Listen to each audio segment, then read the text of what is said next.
as I was learning about Prosper and learning about this opportunity and the seat at the table, objectively, you hear it and you say, like, this sounds great. This sounds really nice, but are they really doing it? Are they committed to it? And then being a part of the program, being an actual accelerator, I think it's invaluable work that they're doing. And I'm really blessed to be a part of it. Welcome to the Prosper Brief. Today, we're joined by Kris Douglas, the visionary VP of technology at Small Sliders. Kris is redefining hospitality tech with innovative drive-thru experiences and a data-driven approach.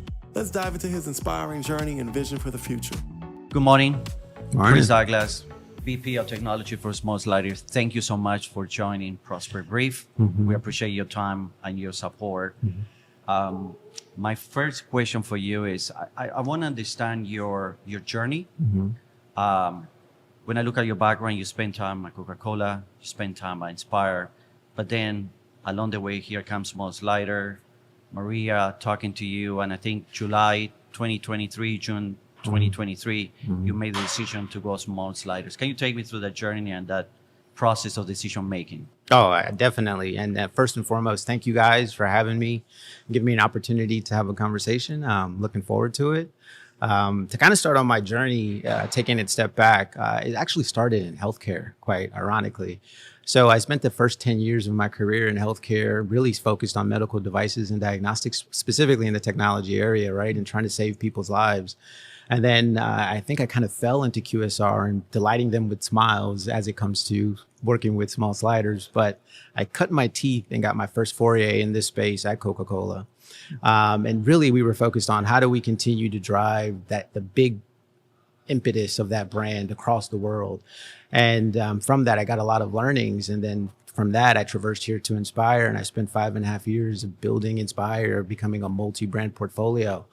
And then I would say it was early 2023, I had the luxury and opportunity to meet Maria, and we had a couple of conversations, and they were very transformative. And it was just one of those opportunities that doesn't come around frequently, right? There's a blank sheet of paper. There's a brand that has a tremendous amount of potential. There's a concept that you believe in. Like, I love cheeseburger sliders. So there was some synergy there. And then there was just such a dynamic leader in Maria to where I thought that this was one of those opportunities you may not get again. So I decided to take the leap in May of 23, and I haven't looked back, and it's been one of the best decisions I've made. That's awesome. Now, coming from the big brands, let me jump in real quick. Was it nerve-wracking to go to this very entrepreneurial type of adventure? Like you said, it's a white piece of paper. Maria mentioned that earlier today on a panel she sat on. Like, was that a huge step for you? And it was, but I think it kind of fits my personality, quite honestly. I'm very intellectually curious. I love to solve problems. I love to do new things. So it was one of those areas where it was going to be an opportunity to do something I haven't done. So that's what really excited me about it. And then being able to have a seat at that table to talk through, like, how do we do it? Right. So that was something else that I really wanted to get an opportunity and broader exposure to. I've been solution in technology for over 20 years, but being able to decide this is the technology we should use and the why, and then watching those results and the value kind of manifest, I just couldn't pass it up. Awesome. So you say 5.5 years Inspire. We are the headquarters of Inspire today. Yes. How it feels coming back here? Do you go and check out your office? And still, well, you got to explain why we're at Inspire's headquarters too. So we're here today with the Prosper Accelerator Retreat 2024. Correct. Inspire Brands is the second company. Yum Brands hosted us last year in 2023. Correct. Once Yum Brands hosted us, Inspire Brands said, "Hey," quickly stepped up to the table, said, "Hey, we'd have the retreat at our headquarters." So we're over here at the headquarters. It's been an awesome time. Incredible. They've got a great theater. We've had panels. Maria spoke on a panel this morning, and great retreat. We've got 150 people. The accelerators this year, some alums as well, and some other industry connections as well attending. But 150 people here in Atlanta at the Inspire Brands headquarters. That's why we're here today. Yeah, just very to back good. it up a little bit. So, do you go check out your office? Still there? Yeah. Your car still works in the front door? It's like a parking spot. I will say that the car definitely doesn't still work, but there are some familiar faces here. Honestly, relationships, mentors, friends, colleagues that are still here. So there is some nostalgia there. So you do come in and you have those flashback memories. I remember I used to be in this area, sit here, do those things, and it's really cool to come here. So I think that is also one of the benefits of Prosper is the broader exposure and bringing forums to other folks to get experience in different areas. So I definitely do resonate with some of those. Cool. Awesome. But, we were talking about it before we went live too, just the network in your network. And I mean, really, that's what the accelerator program is about, these connections and developing it. And it's a small world, especially in the hospitality industry, and everybody kind of knows each other. And we were talking about it last night at a panel too, like leaning on your resources and your network when a question comes up. And so I don't know, how has that helped you in the past? And do you still rely on your network like that? Oh, too? for sure. And it's honestly one of the most, I would think, and amazing things about this space is though we all compete and there can be competition and when you start to think of your brands, but it's a very welcoming community and you'd be surprised how willing people are to help and support. And I think that also dovetails into what Prosper brings to the table, right? So you have a community and a network of folks that you're working with across the brands that are just willing to help you, provide insight, support wherever they can, which is really, really amazing, quite honestly, having diverse experience in different industries. It's not everywhere. Yeah. So that is something great about being in this space. Yeah. Cool. Something very interesting happened, COVID changed the world, certainly changed our industry. And, it was one of those moments that I think for the restaurant industry, because we were that industry that we have to be open, we have to feed people, people couldn't leave their homes. And that whole experience about supporting each other, even though the industry has always been very good at it, but COVID, it took it to a next level. We all were trying to figure out how we're going to reopen the restaurants. Can we get delivery? Can we take takeout? But we really need to open the restaurants because we are providers of food, and it was critical during that time. And I think that process got us much closer. Yeah. Even before you say, you don't see that in every industry. The restaurant always had that, but I think COVID just took it to a next level where we all really connected after that, and we are getting ready, whatever comes next, we have a great network support system, and it feels good that you can pick up the phone and call someone and say, what are you doing? Help me. I need your help. You need my help. So it's a great industry, right? Yeah. And specifically, I 100% agree. And with COVID, I think that pandemic just flipped everything on its paradigm, right? And technology was thrust into the forefront. So in my time, it was a very busy time, right? How do we start to service guests digitally? How do we do it contactless? So those were things that in this space, it wasn't necessarily on the forefront because we really value the human connection. Right. So when we're forced to not do that, how do you kind of retain that, but then also service your guests digitally? So that kind of changed the dynamic for me specifically. Yep. So in terms of tech, well, I want to follow up on that with COVID. How did that shift your thinking about tech? Any new technology come out of COVID or speed up what you were thinking in implementation? And then, before we went live, talking to you about some of what's on your mind right now going forward as well, from 2024 looking forward to next year and the next few years out. So two-part question for you. Two-part. So and the first part on the tech side during the pandemic, the key focus was drive-through, right? Drive-through was quote unquote king. You had to be able to, service guests through drive-through or have contactless kiosks. Things of those nature were thrust to the forefront. So then we got a proliferation of new technology all through necessity. We need these things, so we have to start to leverage them and people have to produce them. And from there, you still see it retained today. It's like there's tremendous amount of innovation, especially in the QSR space, which you wouldn't think, like as a technologist, you wouldn't think this being the hotbed of innovation, but it is. Right. And I think some of that is related to COVID. And then the things that keep me up at night and the things that I'm always maniacally thinking of are things that I think is going to be an everlasting problem for me is innovation, right? Technology, the beauty of technology, it evolves, it changes. So for somebody that's intellectually curious, there's always an opportunity to do it better, do it faster. Autonomy, how do we do it autonomously? So those type of things are always on my mind, and it's going to continue to evolve. Like we have voice AI today. AI is a hot topic. Everyone's thinking about how do we leverage it? How do we engage with it? And what does success look like? But then what's the next step after AI? Is it robotics? Are there going to be robots that serve people? Things of that nature. And what benefits do you get from it with labor and COGS, those type of things. So I understand that it's never going to stop. Yeah. It's just how do I solve my problem today without constraining my opportunity for growth in the future? Yeah. When let's talk a little about innovation and expansion. Yep. Small sliders. Mm-hmm. I think you have 350 agreements plus signed already. Yeah. 20 restaurants live today. Yeah, today. Today, tomorrow might be. It might be you know, today. but you have this very interesting, and I want to look at my notes. It's called the modular can design. Oh yeah. And what it allows you to build these restaurants very quick. And I also think from a technology point of view, things, they move such a faster pace. Yes. Can you talk a little bit about that innovation from the design, but also how that technology to support that growth? I'm thinking, I'm sure it's on your mind. How we're gonna execute this and roll this out, because the pace you're taking to a different level. Yes, 100%. And I think it's all somewhat serendipitous, right? The modular can concept, having a smaller footprint, right after the dovetails of the pandemic, it all makes sense, right? And then from there, being a drive-through centric brand, 95% of our traffic happens through the drive-through. So how do we do it? Speed's a factor, customer experience is a factor, and the pandemic taught folks and our customers and consumers how to engage with concepts. And we are, I think, in the best position to do that, and how we've been conditioned. So now it's like, what do we drive from an innovation perspective through drive-through without losing that customer-centric touch? Like, how do we make sure we do it and stay smalls, but then also service them in the way that's going to be most meaningful to them? So I am very intentional about what we deploy. So as we think through technology, you can somewhat, go down into like this hyper innovation focus. What can I do that's net new? What can I do that's cutting edge?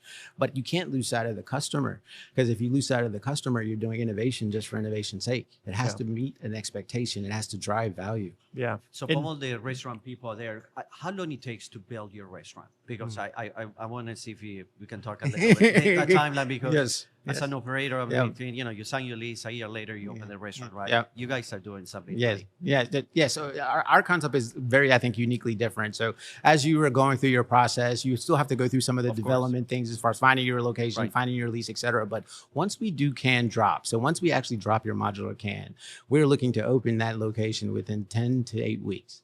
So that's that point in time, you're going to be open, running, and servicing customers. So that's a focus for that. And that just is where we are today, because we also are thinking through innovation. Like, can we go faster? Wow. What does that look like? So those are things that we think about on a daily basis over at Smalls. That's awesome. Tons of questions. I want to get particulars about some of the tech you're looking at. Yep. For the drive-through. And I know a lot of people are talking about AI. Do you see that taking hold, and where do you see that going? And the other issue too, it's coming up here, actually a panel I think Maria was on this morning, talking about the different generations. And I know, my kids don't want to talk to anybody, but the older generation, even me, I like talking to people, and I don't want to do an order on an app. Is that hard? And you've got to meet your customer where they're at. So having all this generational gap in technology and adoption of technology, how do you see that playing out? Yeah. I think from a Smalls perspective, we recognize that we have to service 5 generations, right? And we want to be Smalls for all. So we got to be able to communicate and service each generation at their expectation. But we have to do it without sacrificing speed of service, consistency, and quality of product. So though we are a simple concept, it's definitely not easy. Right? The complexity resides in that experience and being an experiential brand. And that's what we focus on. So as you think through technology, it's not just what can meet the goal, but that the experience through that technology is also paramount for me. I need to make sure it's consistent. I need to make sure it's effective. I need to make sure it's simple. And I need to make sure that it's going to provide value to the end of that pipeline. Okay, cool. As you're going through this very speedy growing the business, what role does guest feedback plays on your technology and operational improvement? So I'm sure you're getting you put a great plan in place, but as you're opening these restaurants, I'm curious how you take that guest feedback and you transfer into technology and operations? What's the process that you play with that? Oh, it's an endless, like what I would call life cycle, right? Guest feedback is critically important. We are a data-driven brand, right? So we all have hypotheses of what we think makes sense. We all have experience on what we've done in the past, but our guest is the truth teller of how they're experiencing our brand. So we need to be focused on that. So we focus on right now are customer insights. What are they telling us? How are they experiencing our brand? And then how do we evolve that, whether it be through technology and operations, right? Those two go hand in hand, because we need to make sure that we're executing correctly, but then also giving that experience. And then when you start to think through technology, and kind of like what I was saying earlier, it's not just can the tool do the job, but what is that tool? Well, how do you use the tool from a team member and squad member perspective? Is it simple? And then on the other side of that, the customer, does it make sense? Is it intuitive? And is it a plus up? Do they feel like it's a frictionless experience? Yeah. And going back to your team member and your team, in talking about your innovation and how to keep up with innovation, how important is your team and how do you get that culture, aligned with what you're thinking? And yeah, how do you manage that as a leader? I would say that's actually one of the premier focuses of my day-to-day, right? People, right? People are critical. They're crucial. If you don't have the right team and the right culture, you'll never achieve your potential or the success you want to achieve, right? So we have to make sure that we're all aligned on the main objective and we're all bought in, and everyone's able to be their authentic self, understand they have a seat at the table and they contribute to the decisioning, right? Trust me, I am not of the belief that I'm the smartest guy at the table. I know every answer. So we need to be collectively solve how do we execute, and that you guys can provide perspectives for things that I may have blind spots on, right? As a technologist, you may not see everything. So you need to, talk to your colleagues, talk to your partners. What am I missing? And then let's solution that. And how do we do it in a way that's going to drive, again, value and experience? Yeah. So what's your trick to cultivate that too? Where people are giving you feedback, and if you do have a blind spot, and I challenge my team with that too. Like, look, I want to know if I'm clearly not seeing something like everybody else on my team seeing, like, and making sure everybody's comfortable voicing that. Yeah. Like, how do you go about that too? Yeah, I think that's a very interesting question. I think it changes per leader, but for me, and I think even within Smalls, it is really around having humility, right? Being able to receive feedback in a very constructive and meaningful way, but then also having empathy, putting yourself in their seat to understand why they have those perspectives, and using that to start to build like tangible, like actionable steps. Like, what can we do against this, right? And taking some of the emotion out of it so that we can solve and drive productivity. Yeah. I think at the end, it's all about culture, right? Yep. What kind of culture you create on your business. And, I think we all work in environments with great culture, and you feel like you were a part of or a bigger picture, and you have, your voice was heard. And then sometimes, I think we look back, it's like we work in other businesses that the culture wasn't there and you didn't feel like. Yeah. So culture is so important, right? And Maria and the team, they're doing a great job. And I can imagine working with Maria. I was having a conversation. She wakes up very early. She told me she wakes up every day at like at 4:30 in the morning. Yeah. She goes through. So I'm sure, the culture that your team is building is part of the success, and you have to bet on that culture, right? Yeah. Yep. Now, changing the subject a little bit about technology, and we were talking earlier, there is a lot of products out there. There is the environment changes quite a lot. Interesting to understand your process on the selection of what product is needed today, but also understand it's not only for today, but it's for the next 2, 3, 4 years. And then if we dive into a little bit more, it's more than the product, right? It's about the team, the people supporting that product. It's part of that selection process, I'm sure, right? Yeah, 100%. It's two-part, exactly what you're alluding to. So the first is, can the technology meet our capability need? Can it do what we need it to do? And that's the first part. And I think, quite frankly, the easiest part, right? You can look at it, you have an idea of what you want the scope to do, you have an idea of what you're trying to achieve, and you can assess that objectively with the technology.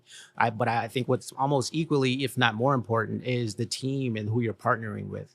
You have to be very selective and to make sure that first and foremost, do those cultures align? line. Right. We were just talking about culture and how we execute. Do they believe in those same dynamics? Do we have some parallels there? And then also, like, what is also, I think, critically important, the thought leadership. We recognize technology evolves, but how are they committed to that evolution? And are they going to partner with us and like to solve problems the way that we do? And are they reliable? Do they view this as a real partnership, or is this a transactional relationship? We're looking for long-term partners that want to be a part of Smalls, adopt Smalls, and make sure that there's synergy so that we can always make sure that we're not only solving for today, but we're solving for problems that may not exist until tomorrow. Right. Yeah, that's cool. If there are, what are the 3 pieces of technology today in the industry you must have? That these are the things that you might have today in your business, not only to be successful today, but what's coming in the next couple of years. Can you share that with us? I would say from my perspective, and I'm going to lump a lot of different technology elements into one word, but you need to have what I would say very efficient 4-wall technology stack, meaning the things that you use to run your restaurants, your locations. You need to make sure that it's reliable, if there's performance, and it's scalable, right? That's piece number one. The other critical area is also ensuring that you have guest and customer insights, right? You need to understand as the landscape changes, as the generations changes, you are in tune with what do they like, how do they like to consume it, and where do they start to engage with your brand. I think that's also critically important. And then the last but not least is data, right? Data is king. You need to understand, you got to understand not just your customer data, your performance data, all the data that is associated to your brand, both like directly and indirectly. And then not just getting the data, but how do you understand the data and translate that data into insights and tangible insights. By the way, you just went, I believe you updated your mobile app under your loyalty program, right? I believe you switch it, or we just established it. You started with Thanks, right? With Thanks. Give me a little bit of feedback on the success on that. I'm sure you see it on sales, you see it on customer guest experience, and so many other things, right? Yeah, so we formally launched our loyalty platform with Thanks February of this year. And since then, I think we have right around now 40,000 users in our CRM database. And this has all been organic, right? So just launching the app, that's what we were able to achieve. And if you think we just have a small footprint of locations open today, though we have a very robust pipeline, we're still opening them right now. And within that, through that partnership with Thanks, it's not just about what the data we're getting, we're maniacally focused on understanding that data, parsing that data. What does it mean? And what is a real tangible insight? And to the point around partnership, they are a partner that wants to be at the table. They want to partner with us. They want to understand how we're using different tools and what tools are in our portfolio and what are we thinking in the future. And it's an open, collective and collaborative conversation. Yeah, that's great. And it's a little off script, so forgive me. You don't have to answer if you can't think of it on the spot. But just day to day, going through what you just covered, like the different technology, I could only imagine what you have to look at. But what's the most surprising thing that you have to deal with coming into Smalls that you would have never thought you had to deal with on the technology side or any other side? But you've come from these major brands before coming into Smalls. Like, sometimes you wake up and you're like, man, this is crazy that I have to deal with this. I never thought I would have been dealing with this issue. And you're talking about all this different technology out there, and data. I mean, data is key now on any business. And I think even restaurant operators during COVID realized having that customer data from the third-party delivery apps, like it's not the delivery and the few dollars you're making out of the delivery is the value. It's having that information about that customer is the value. Anything like that kind of like surprising for you? Yeah, and I'm going to generalize tremendously here, but I would say, coming from a larger organization, multiple thousands of locations open, going to Smalls, you would think that, going to Smalls, it would be as busy, it would be smaller, like, oh, this will grow over time. I will have to say that the way Smalls is being received and the dynamics of just Smalls has been very surprising. The way they're reacting to the brand, how it's resonating with people, it's tremendous. It's something like I've never seen. And that's something that keeps us up at night, is because we are growing, we're emerging. And I think we have an opportunity to be a national concept. And that's where we're chasing. And I think that we're being received and seen as such. So then how do we solve for the problems at that scale and that level today? That's awesome. And then we look forward to Smalls hosting the Yeah. Prosper retreat in 5 years at your world headquarters. I want my milkshake and my burger. Yeah, Of course. I got you. I know somebody. I got you. Good. You know, this is a little more fun. So Yeah. I was trying to do a little research and find out a little more about you, Yep. you know, outside the business. So born and raised in Jamaica. No, No? first generation American. First generation American. Yes. By family Jamaica. Yes. Right? And the other thing I was very pleased to hear is that you just received your second master Yes. degree. Congratulations on Nice. that. Thank you. You know, we talk a little bit about it first. Family member, right? Getting that, Yeah. how it feels, and then you know the responsibility that comes with that too, right? Yeah, 100%. So yeah, I am a first generation U.S. citizen. My family all immigrated from Jamaica. Right. I was born in Connecticut, raised in South Florida, and I think as a part of that, you know, opportunity was something that my parents always threw me towards. So like educational opportunities, and once I got into that, it's something that I think is going to be a lifelong journey for me, quite honestly. And I had an opportunity recently to go back and get a master's in engineering at Brown University. And that also was something that was, I think, essential for preparing me for where I am right now, right? Being able to solve these complex business problems with technology. And within that, it's not just necessarily an opportunity for me, but I also look at it as an obligation. As we were talking about, you know, things in mentorship as a part of this Prosper conversation earlier today, and even how I think the mentors that have poured into me, it's almost equally, if not more important for me to do that with other people. So because I've been afforded with these opportunities, I have to seize them. And then now how do I give them back and lay the pathway for others to follow behind me? It's critically important for me. Cool. Thank you for sharing. No. Yeah. I just have one other question too, All right. and we'll start wrapping it up here. But what drew you to engineering? I just love to solve problems. Love to Yeah? solve problems. Love to build things, construct things, deconstruct things. As a kid, do you kind of like always had that? I think I did. I think I've always been intellectually curious. And honestly, I thought I was actually going to be a physician. So the first part of my life, I thought I was going to be a doctor. I was doing science and technology and engineering all on the STEM track. And then I realized I don't have an affinity for like the operations piece. So so that didn't work. So then I said, well, what else can I use? I have very high discipline in math and science. So what does that translate to? And that's where the engineering So literally, and science came out. as a kid, you will like take a radio, put it apart, and kind of put it back to it. You were one of those kids that like trying to figure out how everything works. I was always trying to figure out ways, how do I do things a little more efficiently and a little more easy, right? So like if I could build something to help do it for me, let's do that. Or what's the simplest way to do this? And so I've always been that type of person. Cool. Great. And yeah, that's one theme too. I'm hearing a lot from Prosper Forum to this retreat now, just all the different opportunities there are in the industry. You know, you think hospitality industry, you think you have to be front of the house, back of the house, but it's like, no, there's a lot of different skill sets, accounting, lawyers, Supply chain, engineers. It's amazing all the different skill sets that are needed Lawyers. in the industry. So yeah. You don't like to bring those up, right? Yeah. So you are a Prosper Accelerator. Yes. Tell us a little bit about your experience. But before coming here, you have any thoughts? And I'm sure people talk to you about it. Now you're part of the team. Yeah. How that feels, and what can you share with us about your experience? I would say, I'm going to answer your question. I'm going to reverse engineer your answer. So I would say the experience is definitely transformative, right? Just the exposure, the community, the access you get from being an accelerator is transformative.